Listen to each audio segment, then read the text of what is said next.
I'm focused on his spirit cause it keeps me from his fire. The Holy Ghost is with me, so my fear I leave behind. My sins were all diminished when he took that breath and died. And if you think I'ma give up on my God, the devil is a lie.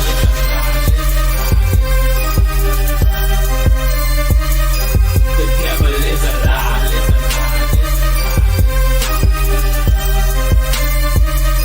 The devil is a lie. Hello, welcome to Black Tea News. I'm your host, Christina Barr, and today we're going to be talking about the AP that decided to do an article about the people who survived the Hezbollah, beeper attack when Israel had decided. Well, I think they made the beepers, had them distributed and stuff, and so uh, they were communicating via the beepers, and then one day the beepers went off, and then people were killed and people were wounded, and that was part of their operation to take out Hezbollah. And I heard about it, I was like, dang, that sounds pretty brilliant. But AP decided to cover folks who are still struggling to recover from the attack. And I don't know, the American media and their opinions about Israel and some of the things they decided to run are very interesting, but we'll go through it. We'll go through it. Also, I wanted to point out that we talked about Jim Acosta and his AI interview with an aged up deceased Parkland victim, and the father did a video coming out saying some stuff. So I'm gonna go ahead and play that and we can talk about that. We'll probably talk about that first. And I still think it's weird. Someone in my comments, because I talked about it on TikTok, and they're like, his dad spoke out. I'm like, yeah, I still believe it's wrong. Like Jim Acosta had pointed out before, which we talked about yesterday, and I mentioned it in my video, that the parents gave the okay for it. But just because people consent to something doesn't mean that the action is moral or just or good or should be uplifted or celebrated or shouldn't be criticized. Consent is not what makes, again, something moral. That's not how our society should function. That's, I know there's people who feel that way. As long as two consenting adults are, agreeing to something, then it is what it is. Of course, they use their child as an avatar, robbing him of his agency, or taking advantage of the fact that he doesn't have agency, to make him a political prop, when it would have really been fine enough if the parents talk to Jim themselves. This seems like a shock value tactic, at least him going along with it, and it's just really, really grotesque. I don't care that the parents said that he should do it. Jim could have still said no. So we'll talk about that and some other things as well. But before we jump into it, I want to encourage you guys, go to blacktnews.com, check out different content, website, articles, videos, etc. If you like what I do, please consider leaving a donation on the site, because it does cost a stream, run the site, all that good stuff. So you guys can support, I very much appreciate you guys. You guys can also do super chats, and you guys can do, stickers and stuff you're watching back later. And you guys can also support on Facebook as well. But the best way is to just go directly to blacktnews.com and to go to the website and the donate page. You guys can also check out different merch that's available on the site as well, different t-shirts and mugs and so on. And I encourage you guys always to also check out some of my books.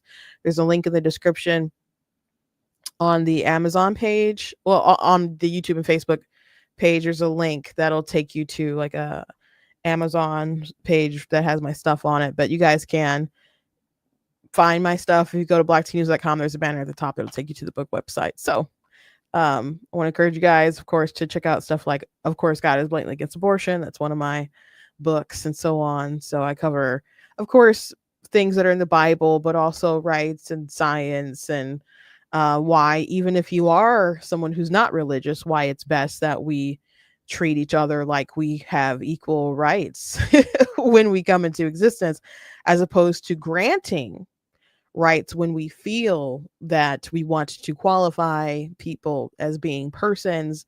People always get offended. I I was listening, I think it was to Ben Shapiro show earlier today, and they were talking about the gerrymandering thing with Texas. And there was one legislator, and I don't remember who it was. I'd have to go back and watch the episode. It sounded like a woman, and well, it was a woman. I it might have been a black woman, but I'm not positive. But it was a Democrat, and they were talking in an interview about all this, and they compared it to the Holocaust. They're like, people think like, how can the Holocaust something? It starts off with things like this, where good people don't speak up about stuff, and it's just really incredible to me how people will just liberally like throw around the Holocaust, or Crockett called Representative Crockett called Trump a Timu Hitler. And I'm like, I know Timu is like cheap and people get a lot of fake stuff or whatever it looks like something maybe not what appears or whatever with Timu. I don't trust them enough to use them, including like my credit card information, I guess. So I've never been tempted to use Timu, but I'm like, is Timu that drastic of a difference in stuff for people to compare Trump and Hitler and say that Trump is the Timu Hitler, because he's just like not on the mark at all as far as what that would be, as far as what he has done. And people throw out those terms, all the time. But if you say something like, you know, tens of millions of preborn children being killed in the womb is like, our Holocaust, and is it, some kind of genocide, then like, whoa, what? That's crazy, using that kind of language. But people can say things like, well, redistricting in Texas, that can lead to the Holocaust, something like it. It's just really bizarre. It's really bizarre. I just thought of that. I'm just like, people get offended when we have those conversations about abortion or something, and we're like, well, when you dehumanize people and you deny them rights, that's how you end up with something like slavery. Like, how dare you make that comparison? How dare you? Why don't you listen to why I'm making that comparison? I'm not saying they're the same things. To be frank, I believe that abortion is worse. And I can make that case, but I believe it's worse. If you're getting all offended, blah, blah, blah, blah, I think it's worse. I do. We're talking about millions upon millions of children being killed. Any potential futures they could have had or produced, generations wiped out. Yeah, I think it's worse. Would you have aborted Frederick Douglass to spare him the life of slavery? I don't think so. You're alive. You have hope. You're alive. You can fight. You're alive. You have hope for a better future, to impact the world in a better way. Robbing someone of their life is a serious matter. Robbing an image bearer of God of their natural life and death, it's a serious, serious issue. But when I say that if you deny that certain human beings are persons, that's literally what people do when we talk about abortion. And it's literally what people did when they talked about my ancestors. And just like people say that my ancestors weren't persons, they say that I wasn't a person. They say the same thing to me. I'm like, when did I become a person? When do you give me permission to be one? And I guess for some people, a lot of people, it's when I exit the womb. That's when they decided that I could be a person. Okay, well, other people in the past decided that you couldn't be one if you're black. I just think you're a different kind of bigot. Like, it just kind of is what it is, bruh. But if you say that, people flip out. But Trump is Timu Hitler, and the Nazi thing, like, the redistricting can lead to the Holocaust. Even though so many states are so gerrymandered, like we talked about Illinois. I saw a picture of Massachusetts that looked crazy. uh because Ariana Presley, oh no, Ayanna Presley, I'm sorry, was talking about it on Twitter, and someone was like, "Ma'am, have you seen the district that you represent?" So let me just point it out, because people were saying that Maryland was like worse and stuff, but so she said, "What Republicans are doing in Texas is a cowardly, undemocratic power grab meant to silence voters. They know their policies are deeply unpopular, so they want to rig the next election. Solidarity with Texas Democrats using every tool to fight back." And the woman who represents this district wants you to know gerrymandering is a cowardly, undemocratic power grab. Look at that. That's stupid. That's so stupid. Some of these maps are so crazy. They're so crazy. Um and then I showed you guys the Illinois one the other day. Let me just pop that one back up again. Just crazy lines. The one at the bottom, the little snake. I said it was like a one of those caves that you shouldn't go into. That's what it looks like.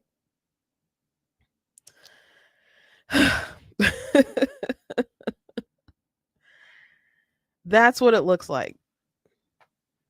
So, and you know, I if you're thinking, well, Christina, that's not mainstream enough. That's just some people saying crazy stuff with crazy kind of comparisons. We can go back in time and look at Joe Biden when they talked about I think it was Georgia, and their voting laws, because they wanted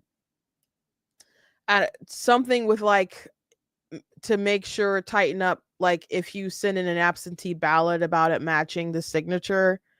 Really like normal stuff, and they wanted to regulate like what kind of stuff you could kind of, I guess, push to people within what kind of zone when you go vote. Like you can give out water, but if you have a food truck, to be like, hey, vote for our guy, vote for this policy. Would you like a free taco? That like maybe you can't do that within a certain amount of feet of the polling place. So they just had different rules that they were trying to pass and stuff. And Joe Biden was going around saying that it was Jim Crow 2.0, and he said a line, it makes Jim Crow look like Jim Eagle. And people are like, what the heck does that even mean? What does it even mean? What is Jim Eagle? But he was saying that you had Stacey Abrams going around, trashing stuff. And then they moved the All-Star game out of Georgia. And it was just a hot mess. At the time, I had interviewed someone, a pastor from Georgia, and he just said we had questions for the governor, and he answered them like sufficiently. Like this wasn't some kind of racist policy to get people to not vote or get black people to not vote. But they just kept pushing and pushing and pushing that, I don't know, showing ID and proving your identity is somehow racist toward black people, as if that's not racist. So they have their crazy exaggerations that they push all the time for political gain. And if I say one that makes sense, but they don't like the implication, then they flip the freak out. So I just wanted to point that out. Anyway, let's revisit the story that we talked about yesterday. So yesterday we talked about Jim Acosta doing an interview with a young man who had passed away during Parkland, that school shooting. And I mentioned that there's a lot of people who came out of Parkland and really did politics, like launched like with protecting the Second Amendment, some people, really coming after the Second Amendment, and gun control and other things like that. I'm not too fond of when people are like, have like surface level flowery sort of language about doing something and we need more of this, not knowing that things that they're saying like are already implemented. And like, we need background checks for this. Well, they already have background checks for like domestic violence and other things like that. And at the same time, when it floored me that Joe Biden, for example, seemed to be so anti-gun. Not seemed to be, like, he was pretty anti-gun. To really appeal to his base. I'm not saying he wasn't like pro gun control before, but I he wasn't as crazy. I think starting off in the primary in 2020, when there was like, I don't know what 15, they had a lot of Democrats that were running, and Kamala Harris at one point, um, she was asked a question and he was asked a question. Like, he had said a comment that in regards to something that she had said. She said that if Congress doesn't get together and pass some kind of gun reform in 100 days, then she would sign an executive order. And Joe Biden had said, you can't, some things you can do with executive order, some things you can't. And so they asked about them that stuff on the debate stage. And like, well, what do you think, Kamala? And then she's like, well, Joe says you can. I say, yes, we can. And she just starts laughing. And so Biden's just like, some things you can, but some things you can't with executive order. And what happened when he became president? He started making some executive orders regarding like firearms and stuff. But even worse than that, I guess, I think, is the fact that he said, you can't do this stuff. There's a Second Amendment. Like, it's going too far. Like, you got to go through Congress, et cetera, et cetera. Like, just kind of common sense stuff. And she laughed at him and was like, I'm going to use my blanket power to do things, like, even if it's not constitutional. And then he made her his vice president. He made her his vice president, and she was one heartbeat away from being the president. Isn't that insane? From a old man, stricken in age, who's not all there with it. She was one heartbeat away, and then couldn't seal the deal when she decided to run herself. But just really incredible. But he was really pro gun control and doing executive orders and stuff at the same time where he was trying to get his son off, Hunter Biden, for a gun charge, where he had a firearm. He had applied for it, lied on an ATF form, because he said, he wasn't under like the influence of drugs or anything like that, which clearly wasn't true because this dummy wrote about his escapades in a book, so it's just publicly, yes, you were on drugs. And they had him dead to rights for him lying on the ATF form. Now, if you are one to say that we need to pass more gun laws, you should really, really care about the fact when people break them. What's the point of having more laws if people can just break them? Why? Is it that you just want to throw people in jail based on when you want to do that? And so, and not only did he have the gun, he like disposed of it like near a school or something like that. While he was like with no, I'm sorry, his girlfriend, who was his brother's widow, tried to like throw it out because she didn't want him to have it, and it was like near a school or something. So it was just terrible thing one after another. But people wanted Hunter to get off the hook from that when they had him dead to rights on lying on an ATF form. So there's a lot of folks who will talk about gun control and passing more gun laws, but they don't want to be sticklers when people actually break laws. And Hunter Biden's not the only one who lies on these forms, or violates, I don't know, different probations and stuff. But with when they have firearms. Maybe they're not supposed to have firearms, but the left will be like, oh, we want to be pretty lax on how we decide to distribute justice, because they have an issue with it. And a lot of these judges and prosecutors and so on are funded by the likes of George Soros, who doesn't care about law and order, who I guess they do care about law and order. They want to usurp it. So I just don't trust the left too much on this issue. I'm not saying there aren't ways to make schools safer and to mitigate these different situations from happening, but I just don't trust the left on them.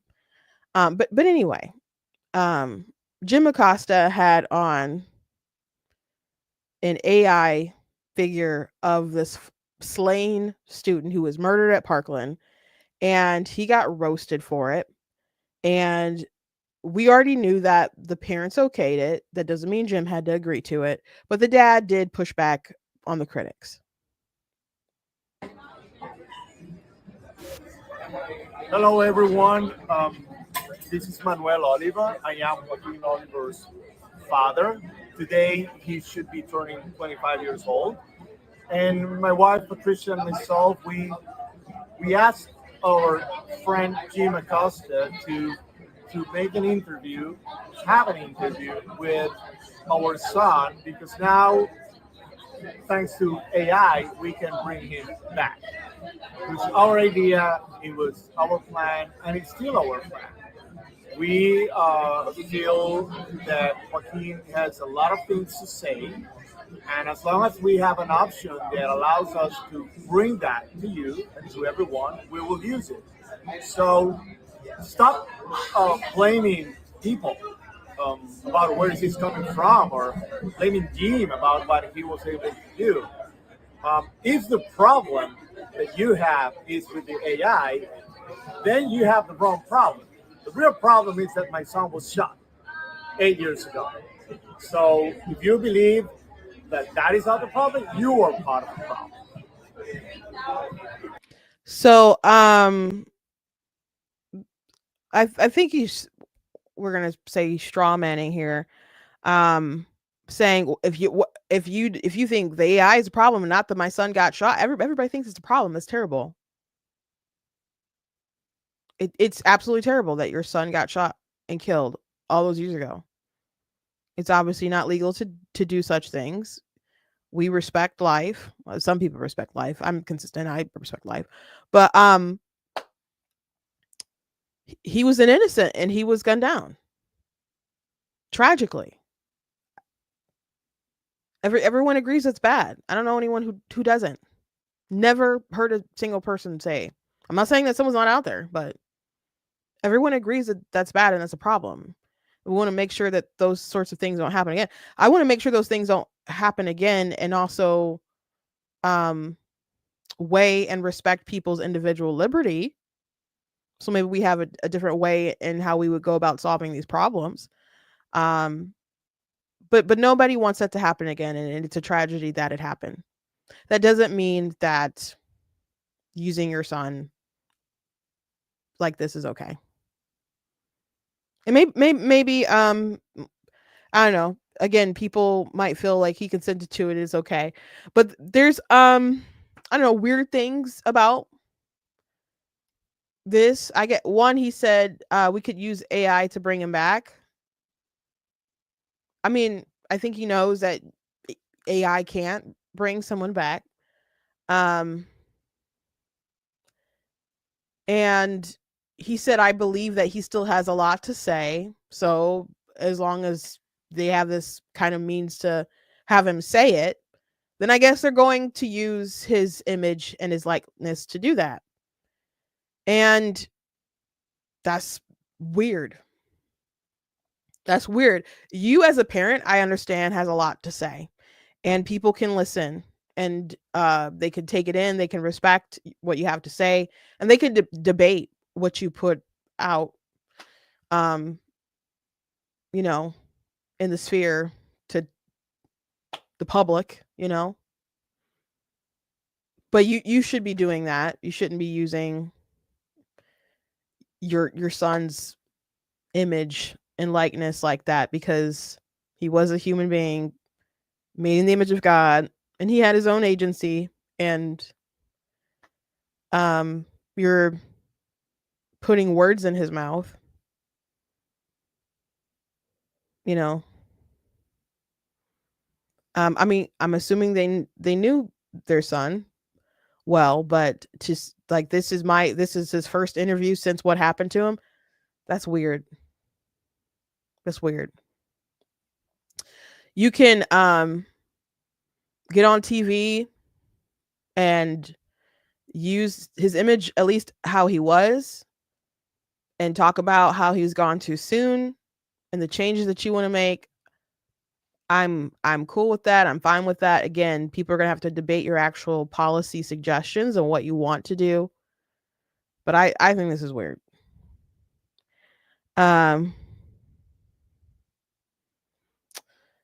Kit Kat said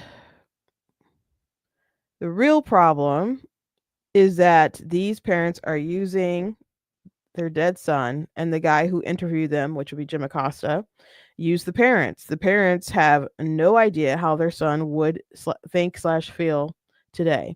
They're gonna be so insane. They're gonna go so insane.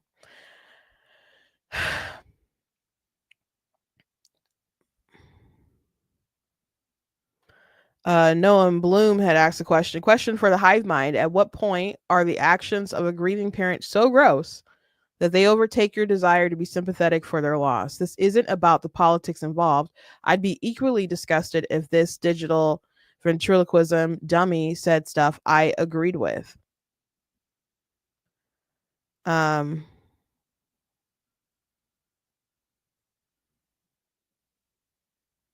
It's weird. It's weird. I'm not trying to be like unsympathetic. You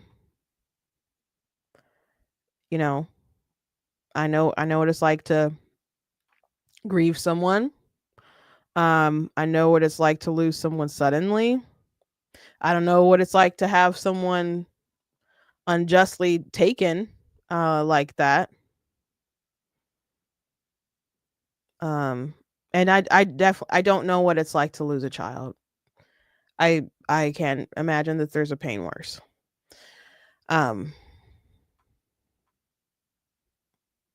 So I'm not trying to be unsympathetic, but this is weird. One issue with AI, well, I guess there's lots of issues that people can bring up with AI, is the fact that you are taking art, at least when it's like, you know, art stuff. It's taking different patterns and images from other people to kind of create different new images and stuff. And people will use AI like for different, they'll have like singers who passed away do songs. They'll have different characters do stuff. And it is a very great area, an area that's making a lot of people very upset. One, because people feel like you're taking different jobs from different voice actors and artists and other stuff by just like making all the stuff while like stealing from other artists and voice actors, etc. But if you are like, for example, if you do an AI of Goku and the voice actor who's been Goku for a very long time, I just looked at what the 90s, um I don't know if it goes earlier than that, but Sean Schimmel, that he's someone who gets paid to do that work. So you might be messing around just doing kind of stuff online, but he gets paid literally for his voice. So if you're taking stuff that's created in the computer that is the voice of Goku, you're taking the voice of Sean Schimmel, and that is his livelihood, his voice. So there's all kinds of ethical issues with getting AI to be other people without their permission. Like, but if he wanted to lend out his voice, not lend out his voice, but maybe like license his voice so people could make stuff, or there's different models or artists or whatever they want, if they wanted to kind of license out themselves and put stuff in programs and they could generate it, that would probably be different, and they would still get a royalty or whatever, or fee, or payment for the work that they do, and you just generate it, kind of like people make royalties from music and other things, I guess. um that would be one thing, but the parents have given Jim Acosta permission to do this, but we obviously don't have permission from their deceased son, Joaquin, is the point I'm trying to make. Like, they're taking his likeness, you know, to generate something that they want to see. And outside of it being a real human who had been murdered, that people take issue with it. Amazon has I do Amazon KDP. That's where I like make my stuff and print my stuff. Thinking about like maybe doing some expansion and stuff into different printers, but I've been using KDP. Before it was KDP, it was CreateSpace. But one thing that KDP has now is there's like a gnat in my face. One thing that they do have now is like a AI generated voice, and people started flipping out. Artists, like voice actors, narrators, other authors just like hated that Amazon is doing this.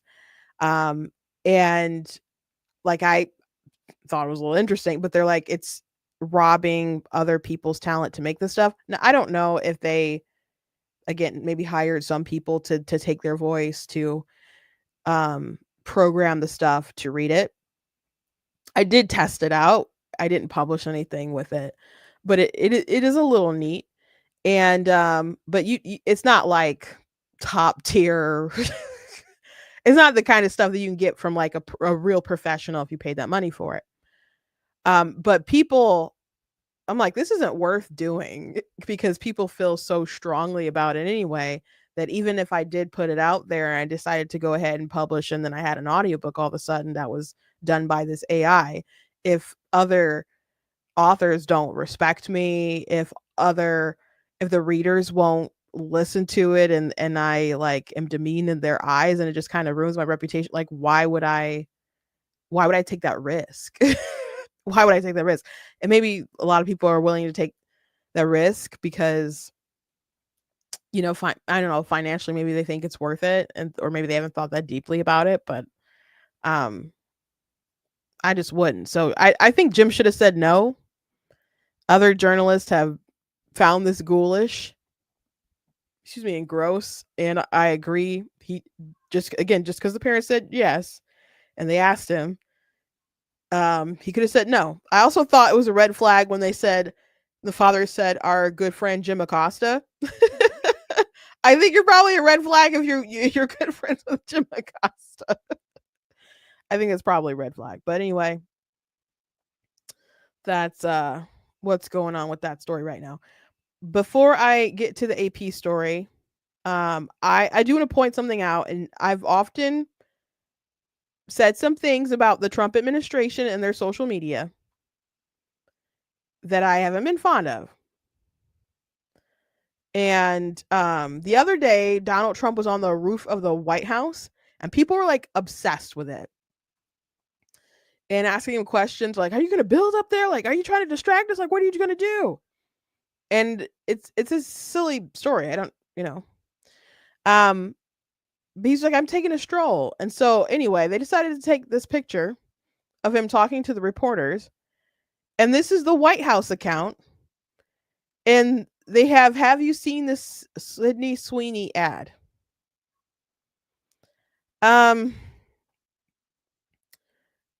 I don't know who does the White House social media.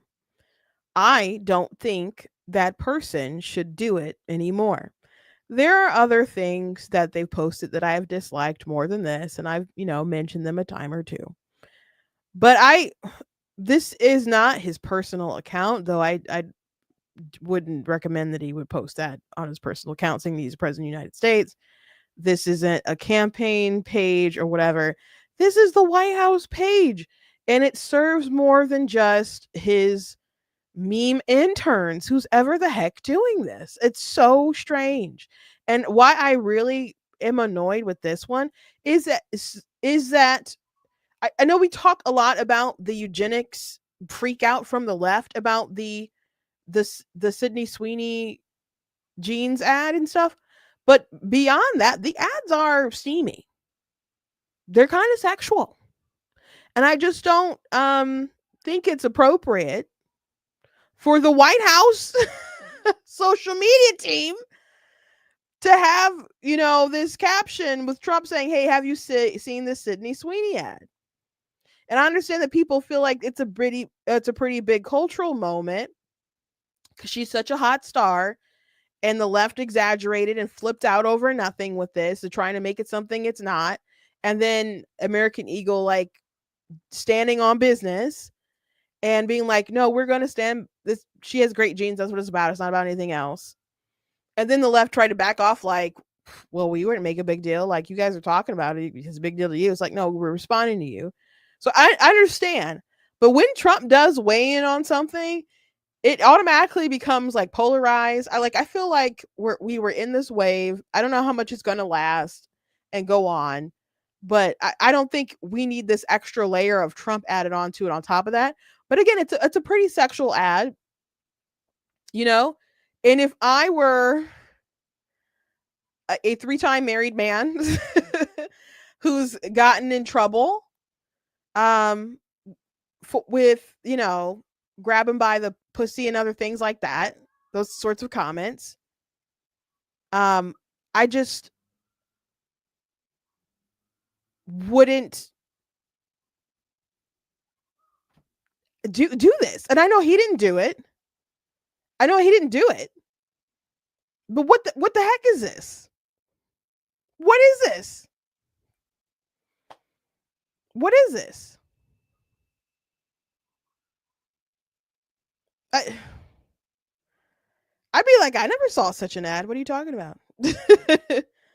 Jeans. I've got great jeans. This is my natural glow. Like, I pretend like I never saw such a thing. I I wonder who runs that account. It just bothers me. You guys can think I may be overreacting. I just, like, there's a pattern of just like dumb decisions as far as posting online. I just want them to be kind of more adult. They're doing such wonderful things. And you could say, well, they're doing such wonderful things. These little things don't matter. I think we should just kind of, if we can just be operating at full capacity all the time, I just rather we do that, and his little troll minions can do whatever they want and meme on their own free time, not on the taxpayers' dime. That's how I feel. Anyway, let's talk about this AP story. That's headline. So the headline is "Survivors of Israel pager attack on Hezbollah struggle to recover." And they have some gnarly, I'm reading this off my phone because I didn't know how the ads and stuff might be, and like sometimes it kind of slows down the live or whatever, but they got some gnarly photos in here. Maybe you guys don't want to see them anyway, of different people's faces and stuff kind of blown up a bit. But this is how it starts. Her head heavy with a cold, Sarah Jafal woke up late and shuffled into the kitchen. The silence of the apartment was pierced by the unfamiliar buzzing of a pager lying near a table. Annoyed but curious, the 21-year-old picked up the device belonging to a family member. She saw a message, error, then press OK. Jafal didn't have time to respond. She didn't even hear the explosion. "I felt I was in a whirlpool." She was in and out of consciousness for hours, blood streaming from her mouth, excruciating pain in her fingertips. At the moment, on September 17th, 2024, thousands of pagers distributed to the Hezbollah group were blowing up in homes, offices, shops, and on front lines across Lebanon, remotely detonated by Israel. Hezbollah had been firing rockets into Israel almost daily for nearly a year in solidarity with Palestinians in Gaza. After These people always fire rockets into Israel. After years of planning, Israel had infiltrated the supply chain of Hezbollah, the most powerful of Iran's armed proxies in the Middle East. It used shell companies to sell the rigged devices to commercial associates of Hezbollah in an operation aimed at disrupting the Iran-backed group's communication networks and harming and disorienting its members. The pager attack was stunning in its scope. It wounded more than 3,000 people and killed 12, including 2 children. Israel boasts of it as a show of technological and intelligence prowess. Prime Minister Benjamin Netanyahu recently presented U.S. President Donald Trump with a golden pager as a gift. I think what they did managed to infiltrate Hezbollah and distribute the beepers, and then they gave out devices that Israel made. It's a pretty impressive operation, I would say. Human rights and because they had disrupted their communications in such a way, like it really left them unable to respond to different ways that they were attacking and taking out the leaders of Hezbollah. Their strike was just really, really intelligent. Human Rights and United Nations reports, however, say the attack may have violated international law, calling it indiscriminate. I definitely wouldn't say it was indiscriminate. They did it to attack and kill members of Hezbollah. Hezbollah dished out their beepers to people who are in Hezbollah, their soldiers and whatnot. So it wasn't indiscriminate. They were very much trying to kill Hezbollah. Collateral damage that may have been taken out as a result of that is also the fault of these people who are associated with Hezbollah and putting their family members and other people at risk by being terrorists. And so being with Hezbollah of all things. So I wouldn't say it was indiscriminate. I know they were mad about it at the time and still mad about it, but not indiscriminate. Indiscriminate just means like I don't know, you have a gun and you just run into the streets and you just pop, like open fire. Like I don't care who gets hit. I don't care. There isn't a real kind of thought about like who you're gonna harm. Hezbollah, as also a major Shiite political party with a wide network of social institutions, has acknowledged that most of the wounded and killed were its fighters or personnel. That sounds good. The simultaneous explosions in populated areas, however, also wounded many civilians like Jafal, who was one of the 4 women along with 71 men who received medical treatment in Iran. Hezbollah won't say how many civilians were hurt, but says most of the relatives of the group's personnel or workers in Hezbollah-linked institutions, including hospitals. 10 months later, survivors are on a slow, painful path to recovery. They are easily identifiable with missing eyes, faces laced with scars, hands with missing fingers, signs of the movement when they check the buzzing devices. The scars also mark them as likely Hezbollah members or dependent. For weeks after the attack, Associated Press attempted to reach survivors who stayed out of the public eye. Many spent weeks outside of Lebanon for medical treatment. Most of the group's tight-knit community remains quiet while Hezbollah investigated the massive security breach. The AP also contacted Hezbollah and its association treating those affected by the attacks to see if they could facilitate contacts. The group, at war with Israel for decades, is also one of the most powerful political factions in Lebanon, with members holding nearly 10% of parliament seats and 2 ministerial posts. It has its own security apparatus and offers extensive health, religious, and other social and commercial services in southern and eastern Lebanon and parts of Beirut. A representative of Hezbollah's Association of Wounded did share the AP's contacts of 8 people who had expressed readiness to share their stories. The AP independently contacted them, and 6 agreed to be interviewed. They included Jafal, another woman, 2 12-year-old children, and 2 men, one a preacher, the other a fighter. All are Hezbollah officials or fighters or members of their families. All lost fingers, shrapnel lodged under their skin. The men were blinded. The women and children lost each lost one eye with the other damaged. There were no minders present, or no questions were off limits. Some declined to answer questions about the identity or role of the pager's owner, identifying them only as relatives. The hours or interviews offered a rare glimpse into the attack's human toll. Survivors described how the incessantly buzzing pagers exploded when picked up, whether they pressed a button or not. Some said their ears still ringing from the blast. I put up with so much pain I've never imagined I could tolerate, said Jafal, a university graduate. The survivors expressed ongoing support for Hezbollah, but acknowledged the security breach. They blamed Israel for their wounds. Rights groups have argued the attack was indiscriminate because the pagers detonated in populated areas, and it was nearly impossible to know who was holding the devices or where they were when they exploded. The preacher Mufasta Shiob recalled that two of his young daughters used to play with his pagers, and he sometimes found it among their toys.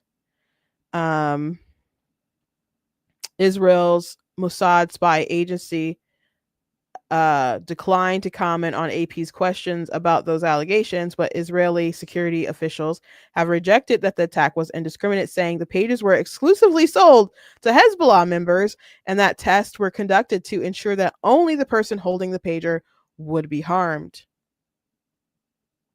The pagers were the opening strike in an Israeli campaign that would cripple Hezbollah. The day after the pager bombings, Hezbollah walkie-talkies exploded in another Israeli attack that killed at least 25 people and injured over 600, according to Lebanon's health ministry. Israel then launched a campaign of airstrikes that killed Hezbollah leader Hassan Nasrallah and hundreds of other militants and civilians. The war ended with a ceasefire in November. 9 months later, Israel stunned and weakened Iran with a campaign of airstrikes that targeted Iranian nuclear sites, senior military officials, and symbols of the Islamic Republic's grip. Hezbollah, meanwhile, has been left reeling. Besides the military blow, the group is left with the financial and psychological burden of thousands who need long-term medical treatment and recovery. Pagers are widely seen as outdated, but they were a main part of Hezbollah's communication network. Nasrallah had repeatedly warned against cell phones. Israel could easily track them, he said. Yeah, pagers are like, I don't even know how many. I don't know. My crowd seems a little older. I recall my dad having like a pager and stuff, or trying to page dad or something, when I was at home and he was at church or something like that. But cell phones have been here for a long time now. According to Hezbollah official, the group had ordered 15,000 pagers, only 8,000 arrived, and nearly half were distributed to members. Others destined for Lebanon were intercepted in Turkey days after the attack when Hezbollah tipped off officials there. Hezbollah's investigation onto how its communication networks were infiltrated found that the purchase of the rigged pagers resulted from negligence, and its officials were cleared of suspicions of collaborating with Israel, the official said, speaking on condition of anonymity to discuss the probe. Some Hezbollah members had complained the new pagers were too bulky. Some didn't use them because batteries died quickly or heated up. The simultaneous explosion spread chaos and panic in Lebanon. Hospitals were overwhelmed. It was like a slaughterhouse, Nab Mestra said. Until she reached a hospital, Mestra thought an explosion in an electricity cable had blinded her, not the pager of a relative, a Hezbollah member. People didn't recognize each other. Families were shouting at their relatives' names to identify them, she recalled from her home in Beirut. Doctors mainly stopped her bleeding. 5 days later, the 26-year-old interior decorator, event planner, traveled to Iran for treatment. Her right eye was saved with shrapnel removed. The first thing she saw after 10 days of darkness was her mother. She also lost the tips of 3 fingers on her right hand, her ear still ringing today. Monster said her recovery has delayed plans to find a new career. She realizes she cannot resume her old one. The next thing she looks forward to is her wedding to her fiance of 8 years. The representative of Hezbollah's Association of Wounded said none of these injured has fully recovered. He's spoken on condition of anonymity because he was not authorized to address the media. Mahdi Sherry, a 23-year-old Hezbollah fighter, had been ordered back to the front line on the day of the attack. Before leaving, he charged his pager and spent time with his family for his security. No mobile phones were allowed in the house while he was there. There were many drones in the sky that day. His pager usually vibrated. This time it beeped. He approached to check for Hezbollah warnings or directives. He saw the message error, then press OK. He followed the prompt. He felt sharp pain in his hand, in his head and eyes. His bed was covered in blood. Thinking he had been hit by a drone, he stumbled outside and passed out. He was first treated in Syria, then in Iraq, and hospitals in Lebanon struggled to handle the high number of patients. Shrapnel was removed from his left eye socket, and then he had a prosthetic eye installed. For a while, he could see shadows with his remaining eye. With time, that dimmed. He can no longer play football. Hezbollah is helping him find a new job. Sherry realizes it's important now to find a role alongside Hezbollah fighters. He asked his fiancee if she wanted to move on. She refused. They married during a video call while he was in Iraq a month after his injury. Aw. He moves between southern Lebanon and Beirut's southern suburbs where his wife lives and studies to be a nurse. The community is shaken. Some children fear coming near their fathers. He said, it not only affects us, but also those around us. In southern Lebanon, a 12-year-old Hassan Dani picked up the pager that belonged to his father, a Hezbollah member. The explosion cost the boy his right eye and damaged his left. It blew off the tips of 2 fingers in his right hand. On his left hand, the pinky and the middle finger remain. His teeth were blown out. His grandmother picked them up off the couch along with the tip of his nose. The boy, a member of Hezbollah scouts, the group's youth movement, had been talented at reciting the Quran. Now he struggles to pace his breathing. He can read with one eye, but is quickly exhausted. The family has moved to a ground floor apartment, so he climbs fewer stairs. He wears glasses now. Pink scars crisscrosses his face when with a reconstructed nose. He spends more time with other children injured like him and only goes to school for exams. Denny can't go swimming with his father since sea river water could harm his wounds.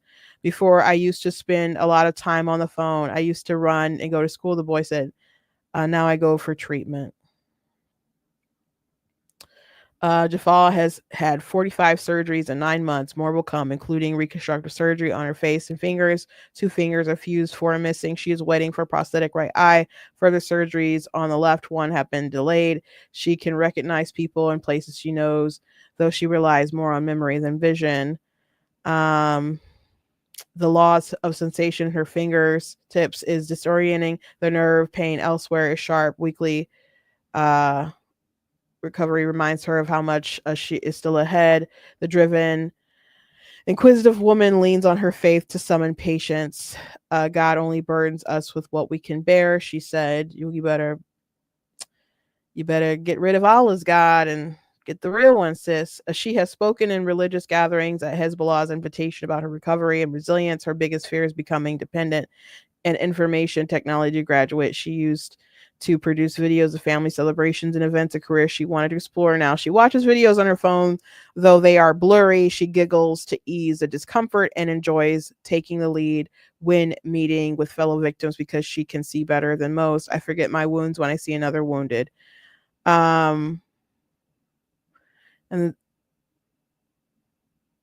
they said to report on the human toll of Israel's exploding pager attack targeting Hezbollah. The Associated Press attempted to reach survivors, most of them members of Hezbollah, to their relatives. The AP also contacted Hezbollah in association with treating those affected by the attacks to see if they could facilitate contacts. A representative of Hezbollah Association of the Wounded shared with AP the contacts of, I guess we already read that. That's kind of just the note at the bottom. So yeah, that's their little background. Kit Kat said that would be the find out stage. I was glad to hear. I was impressed, I guess, to hear how quickly they had taken out Hezbollah. Because when the war in Gaza went on and had first started, it's like, what's going to happen when Iran and their other proxies kind of start jumping in? Is they going to try to jump them? How are they going to like handle all this stuff? And then when it came to go take out other folks, they, you know, it was kind of like a mob boss ending when, you know, everybody kind of gets a reckoning. They just real stealth took him out with this beeper operation and other stuff. So it is sad that people would put their families through being terrorists. But I would not say that the pager situation was indiscriminate. They only sold them to Hezbollah. It is a tragedy for children to suffer, especially due to the actions of their parents and so on. But I just find it interesting what people are willing to sort of write about. I mean, there's a section when they actually covered a terrorist in the story talking about his recovery, and I just don't feel too bad for a Hezbollah fighter, I guess.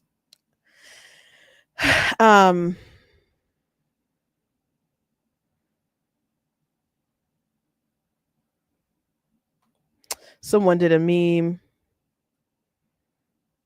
AP, this is a story describing the horrors of war on both sides of a conflict, right?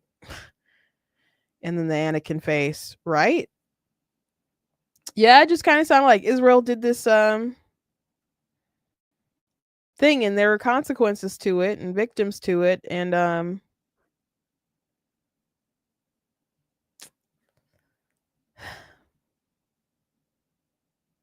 someone said Hezbollah scouts, eye roll. Yeah, as if they're the Boy Scouts or something crazy like that. Oh, AP. I just think it's interesting what they choose to write about. I guess I don't have much else to say. Anyway, thank you for joining me today. You guys can go to blacktnews.com, check out different content on the website, articles, videos, etc. If you like what I do, please consider leaving a donation on the site, because it does cost a stream on the site. All the good stuff so you guys can support it. I appreciate it. I didn't show any of the images. They did have images, and some of them are like gnarly as far as the different scars that people have, but you guys can check it out. It's not behind a paywall or anything, but just wanted to put that out there. Anyway, thank you guys for joining me. I'll see you guys tomorrow.